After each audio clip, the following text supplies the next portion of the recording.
Hey, what's up everybody, and welcome back to News Dose. And last week we heard that Xbox and Hideo Kojima might be in talks about publishing his next game. That alone would be massive if it turns out to be true. Now that still is an if, as there still is no confirmation about this, but this story is still ongoing. And well, what if Kojima got the chance to work on Metal Gear Solid with Xbox out of all publishers? Yeah, this is a current rumor right now, and we will talk about that today as some new details kind of surfaced online. Definitely interesting stuff there. Another ongoing story that continues to develop is PlayStation and what's happening with their legacy stores. As we all know, the PlayStation 3, Vita, and PSP store will be shutting down later this year, and if you thought it couldn't get worse, you might want to rethink that. Things are just not looking good right now, and I'll explain why here in just a bit. First though, we have a busy Monday ahead of us, so let's jump right into the news, starting off with an interesting remaster. I wasn't expecting this one, but in retrospect it does make a lot of sense. Sonic Colors out of all games might be getting a new remaster for modern consoles. This is according to a German voiceover studio, IK Sample, which listed Sonic Colors Remastered as a game that they've worked on. This was apparently updated in December of 2020, though after being spotted, they did take that page down. Obviously, a little too late. I imagine Sega probably isn't too happy if they did accidentally announce a game ahead of time, but to thicken the plot just a little more, a French retailer also has a pre-order page for a PS4 version of Sonic Colors Ultimate. Now, that doesn't mean it's confirmed or anything like that. Retailers do get a lot of information wrong at times, though in some situations they have been known to leak information prematurely. We'll see about this one, but when I started to think about it, I could see a remaster of Sonic Colors. The original was a Nintendo exclusive that was available on the Wii and the DS. It would make sense for them to try and port this to other consoles. It is one of the more beloved 3D Sonic games after all. I mean, obviously you have Sonic Adventures 2, which was absolutely awesome, but a lot of fans really like Generations and then Sonic Colors. So I could see Sega try and expand this one to more consoles to make it more widely available rather than just having it on the Wii and DS. This would essentially be a brand new game for other platforms beyond just Nintendo. Now, you also need to keep in mind that 2021 is Sonic's 30th anniversary and they do have big plans for Sonic in 2021. This could end up being just one game that they're doing for this year. Sonic fans definitely need to be on high alert right now, but let me know, would you be excited for a remaster of Sonic Colors, and did you play the original? Let me know in the comments below. Now, speaking of Nintendo, they have a lot of success with their franchises. I mean, if you look at what they're doing on the Switch, it's almost unbelievable. They have several games that have sold more than 20 million copies, including Zelda, Pokemon, Animal Crossing, Smash Bros., and Mario Kart, some of which have sold more than 30 million copies on the Switch. It truly is insane. Nintendo has done such a good job at making their IP household names, but it doesn't look like Nintendo just wants to rely on their existing franchises alone. In a new interview with Nikkei, Nintendo's Furukawa went on to say this: "Games are not a necessity of life. In order for customers to choose games in their finite time, they have to be interesting. Competition is tough and I am not optimistic. I myself am looking and studying various forms of entertainment. In the future, we will focus on creating new game series as well as long sellers such as Mario and Zelda." And that right there is a highly intriguing statement. This is Nintendo openly saying that they are looking into creating new game series.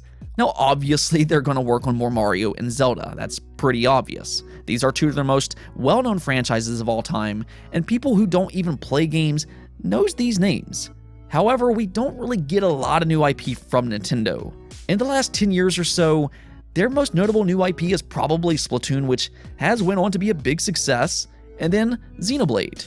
They also have some other new IP like ARMS and Pushmo, but in general, they don't really focus a lot on making new mascots.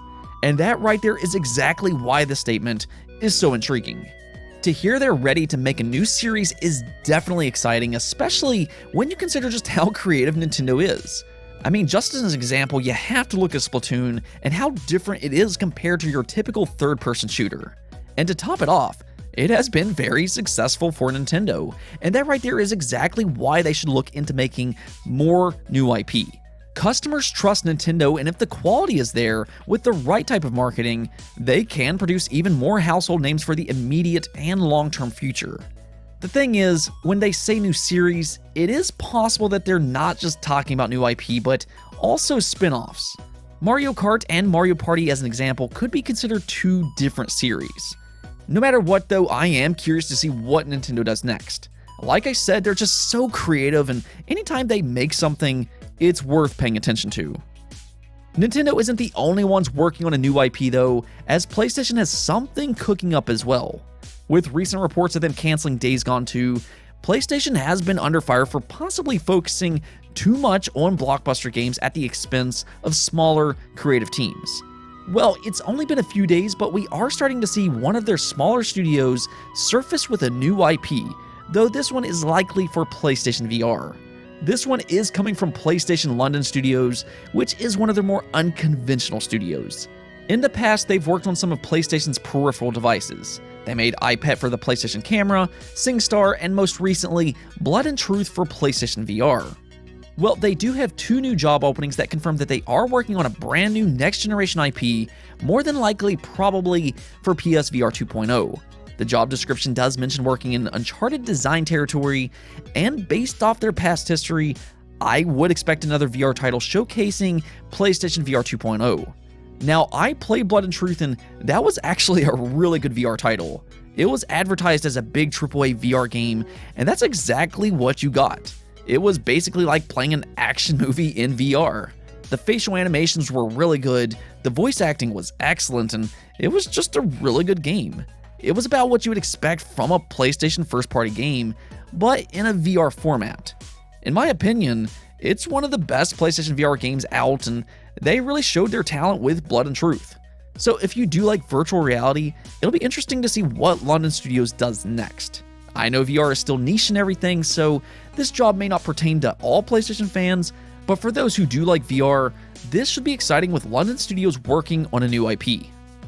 Unfortunately though, we do have to talk a bit more about PlayStation shutting down their legacy stores. A lot of people are not happy about PlayStation's decision to shut down these stores later in 2021. I'm very frustrated myself, especially with the Vita store closing down. I'm a big fan of that console, but yeah, fans don't like it and they feel betrayed. Developers have voiced their concerns as well, and some who are still working on Vita games didn't even get a warning from Sony themselves. So the whole situation is just one big mess, and it's hard to believe, but it just got worse.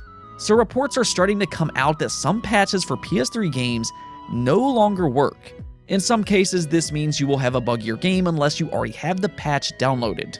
In other situations, you may lose the ability to earn trophies in said game. Now, there is a list of what games are being affected by this, which I will leave in the description below. But to just name a few, this includes Gran Turismo 5, Little Big Planet Game of the Year Edition, Journey, Twisted Metal, Battlefield 4, Castlevania Lords of Shadows, and the list goes on. If I counted right, this includes 35 different games, several of which are first-party PlayStation games. Now, we haven't heard from Sony just yet, so this could just be a mistake or server issues, and Sony might fix it in the future. I don't know how much hope I would put into that, considering PlayStation boss Jim Ryan doesn't really seem to care about what happens with the PS3. If I were you though, if you want to go back and play some of your old PS3 games, you might want to download all of their patches sooner rather than later.